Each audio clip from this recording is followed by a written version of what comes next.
Selamat Hari Tuhan, saudara-saudara sekalian. Salam damai Tuhan kita Yesus Kristus menyertai kita semua. Berjumpa lagi dengan saya, Romargo, di channel Heavenward.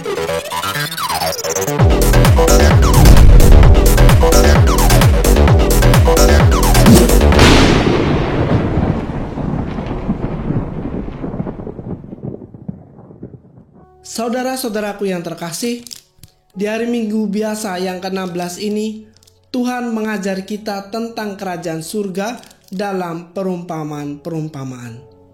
Hari ini saya akan membacakan Injil versi singkat, yaitu mengenai perumpamaan tentang gandum dan ilalang.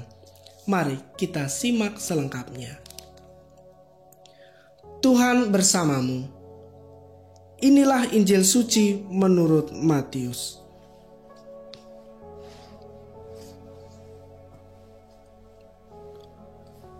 Sekali peristiwa, Yesus membentangkan suatu perumpamaan kepada orang banyak. Katanya, hal kerajaan surga itu seumpama orang yang menaburkan benih baik di ladangnya. Tetapi pada waktu semua orang tidur, datanglah musuhnya menaburkan benih lalang di antara gandum itu, lalu pergi. Ketika gandum itu tumbuh dan mulai berbulir, nampak jugalah lalang itu. Maka datanglah hamba-hamba tuan ladang itu dan berkata kepadanya, "Tuan, bukankah benih baik yang Tuan taburkan di ladang Tuan? Dari manakah lalang itu?" Jawab tuan itu, "Seorang musuh yang melakukannya." Lalu berkatalah hamba-hamba itu, "Maukah Tuan supaya kami pergi mencabuti lalang itu?" Tetapi ia berkata, "Jangan, sebab mungkin gandum itu ikut tercabut pada waktu kamu mencabuti lalangnya. Biarkanlah keduanya tumbuh bersama sampai waktu menuai tiba.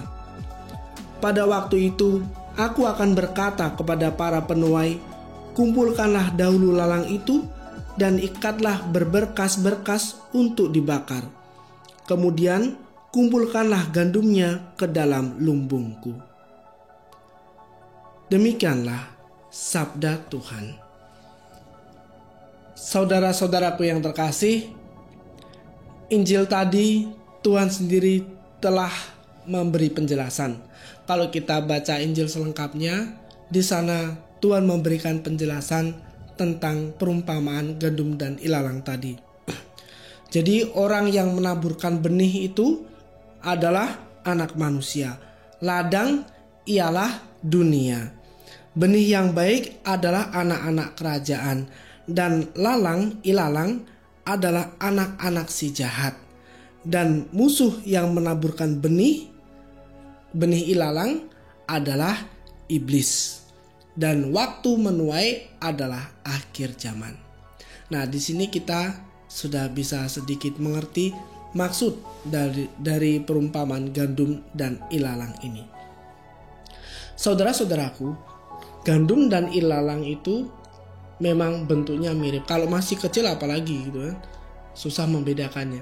Ketika itu setelah berbulir, bentuknya pun mirip, tetapi bisa dibedakan.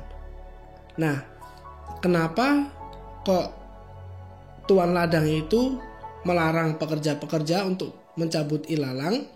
Karena takut nanti si gandumnya juga ikut tercabut. Mungkin akarnya bertautan di dalam gitu ya. Ketika ini dicabut, yang satu juga ikut kecabut. Nah, mungkin seperti itu. Nah, mungkin kita bertanya juga, saudara-saudaraku, kenapa di dunia ini kok Tuhan tidak mencabut semua yang jahat gitu loh? Mungkin kita berpikir, punya pertanyaan seperti itu ya. Dan kita seringkali bertanya seperti itu sebenarnya. Kenapa Tuhan membiarkan ini? Tuhan kenapa membiarkan kejahatan, membiarkan ketidakadilan, membiarkan kesesatan? Kok nggak dicabut saja? Nah, mungkin penjelasannya ada di perumpamaan tadi. Ikut tercabut gandumnya. Lah, tetapi kan ini tanaman. Punya akar yang mungkin bertautan di dalam tanah. Nah, ini kan kita bukan tanaman. Jadi kalau yang jahat-jahat ini dicabutin, kita nggak masalah, kita justru malah happy, ya kan? Tetapi ini tidak terjadi, saudara-saudaraku, tidak terjadi. Mengapa? Saudara-saudaraku yang terkasih, Tuhan punya kebijaksanaan tersendiri.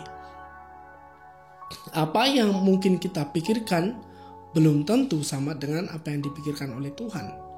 Dan apa yang Tuhan pikirkan, mana bisa manusia memahami. Karena Dia adalah Tuhan. Kita manusia sulit untuk memahami pikiran Tuhan yang Maha Kuasa.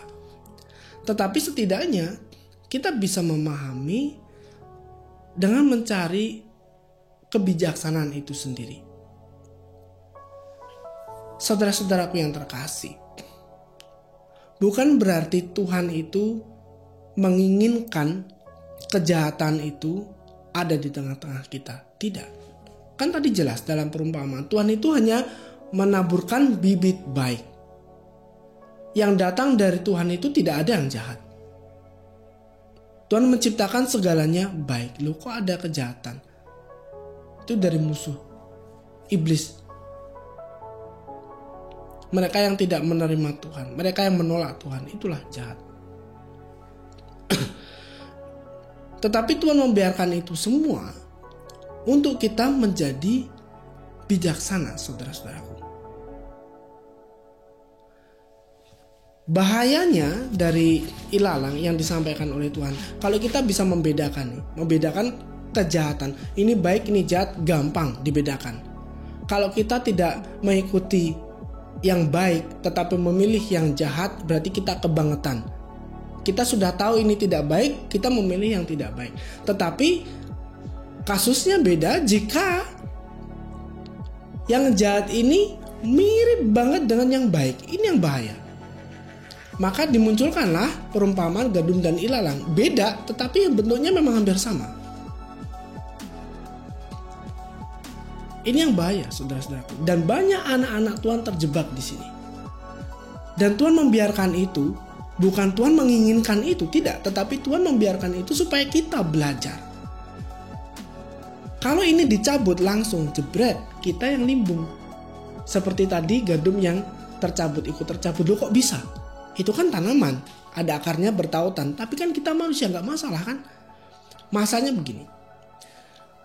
Kalau yang baik-baik ini, yang sebenarnya tidak baik. Jadi yang mirip baik, kita istilahnya ilalang. Tampaknya baik tetapi sebenarnya jahat. Tampaknya baik. Anak-anak manusia ini terkecoh. Oh, baik. Kayaknya baik, luar biasa, menyenangkan. Begitu ini dihancurin sama Tuhan, berontak. Ngamuk-ngamuk dia. Anak-anak Tuhan yang ngamuk. Marah-marah, kenapa Tuhan kejam? Yang baik kok dicabut. Padahal Tuhan tahu ini ilalang. Ini jahat. Tapi anak-anak Tuhan berontak. Dia menuduh Tuhan. Ngeblame Tuhan. Kemudian dia sendiri malah kehilangan iman terhadap Tuhan karena berpikir, oh Tuhan itu kejam. Saya kasih contoh konkretnya saja, langsung. Tentang keselamatan. Kan baik ya, semua orang selamat, ya kan? Asal berbuat baik, semuanya selamat. Itu kan baik. Dan banyak anak-anak Tuhan terkecoh dengan hal ini. Ini ilalang, saudara-saudaraku. Prinsip seperti ini adalah ilalang. Mana ada di dalam Alkitab berkata seperti itu?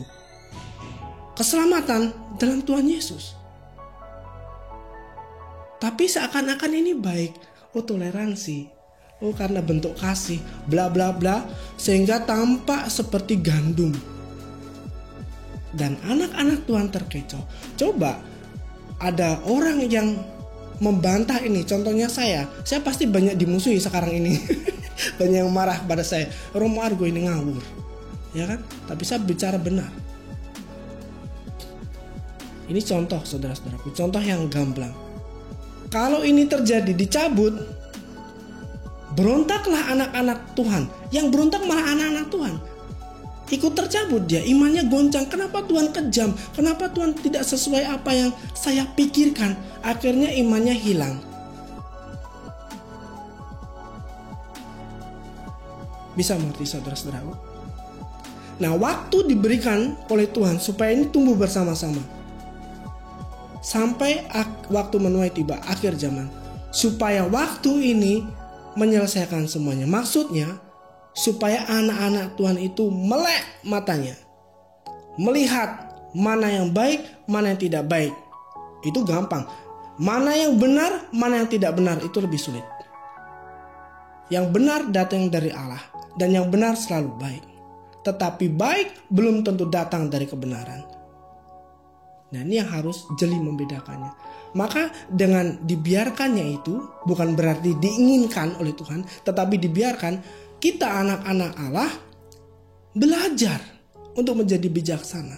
Belajar untuk mencari yang benar seperti apa. Maka tadi dikatakan oleh Tuhan dalam Injil, kalau membaca Injil selengkapnya ya. Demikian juga maka seperti itu lalang itu dikumpulkan dan dibakar dalam api. Demikian juga pada akhir zaman.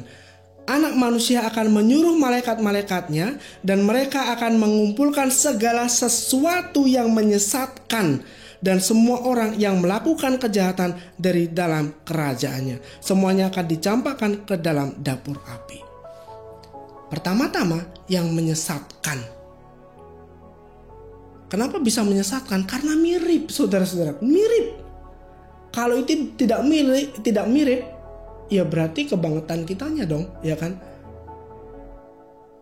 Sudah jelas-jelas ini jahat, ini baik. Kenapa kita memilih yang jahat? Berarti kita yang kebangetan. Tetapi kita bisa tertipu kalau memang yang jahat ini bentuknya mirip dengan yang baik. Yang palsu ini bentuknya mirip sekali dengan yang benar. Nah, berhati-hatilah saudara-saudaraku. Waktu diberikan kita untuk bijaksana. Diberikan kepada kita supaya kita belajar. Waktu bukan diberikan supaya gandum berubah menjadi ilalang berubah menjadi gandum. Yang namanya ilalang tetap menjadi ilalang, yang gandum tetap menjadi gandum. Bukan berarti manusia tidak bertobat. Manusia bisa bertobat.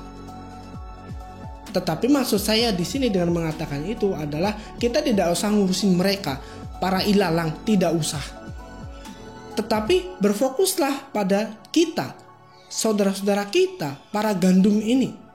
Supaya para gandum ini bertumbuhnya bagus. Tidak terhimpit dengan ilalang, sehingga nutrisinya tersedot sama ilalang, kita jadi kurus. Ngapain ngurusin mereka? Kita yang harus bangkit. Kita harus yang menjadi gemuk. Sehingga kita memberikan buah-buah gandum yang baik. Jadi saudara-saudaraku, mari kita renungkan perumpamaan ini. Waktu diberikan kepada kita supaya kita bertumbuh menjadi manusia-manusia, orang-orang yang dewasa dalam iman.